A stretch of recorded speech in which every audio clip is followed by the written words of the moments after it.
شبهة التزوير تحيط ب3 أمنيين في الجديدة. أحالت الفرقة الوطنية للشرطة القضائية على أنظار النيابة العامة بمحكمة الاستئناف بالجديدة الثلاثاء 3 موظفين للشرطة يعملون بالفرقة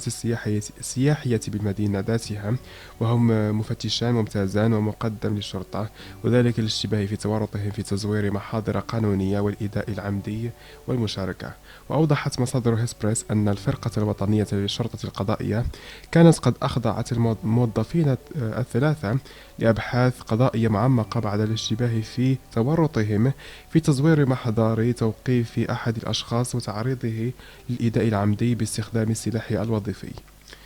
وأضافت المصادر ذاتها أن الأبحاث والتحريات المنجزة في هذه القضية انطلقت بعدما كشفت تسجيلات الكاميرا المحمولة للشرطيين أنهم ضمنوا معطيات مغلوطة ومشوبة بالتحريف في محضر توقيف الشخص المعني.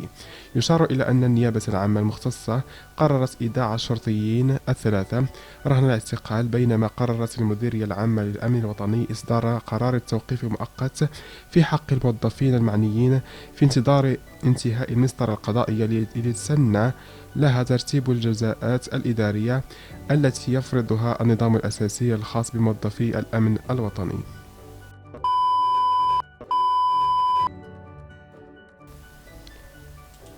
وفي موضوع آخر، وزير أسبق يكشف وصول نقابيين إلى مجلس المستشارين عن طريق التزوير. كشف جمال أغماني وزير التشغيل والتكوين المهني الأسبق والخبير لدى منظمة العمل الدولي تفاصيل صادمة عن لجوء نقابات عمالية بالمغرب إلى التزوير من أجل رفع عدد مناديب الأجراء المنتمين إليها،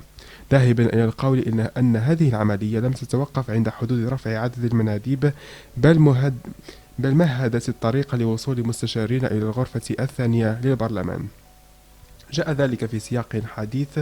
أغماني عن الإشكاليات التي تطرحها مسألة التمثيلية في القطاع الخاص المنصوص عليها في مدونة الشغل، إذ قال: حين تأتي انتخابات مندوبي الأجراء في المقاولات يتم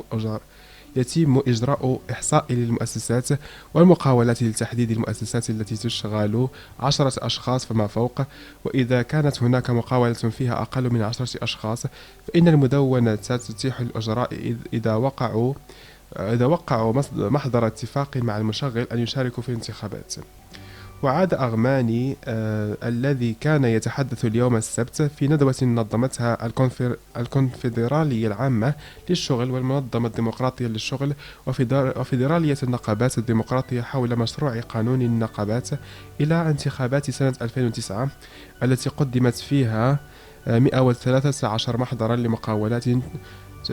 تشغل أقل من 10 أجراء. وبعد قيام الوزارة بتفتيش المحاضر ثبت وقوع تزوير من طرف مجموعة من النقابات، حيث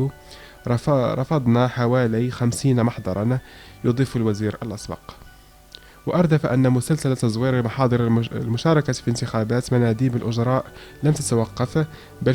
فوجئنا بأن الرقم تضاعف بشكل كبير في انتخابات 2015، لأن أغلبية مكونات المشهد النقابي بالمغرب لجأت إلى التغطية على ضعفها إلى قاعدة أقل من 10 أجراء، وبالتالي تمكنت من الوصول إلى عدد من مناديب الأجراء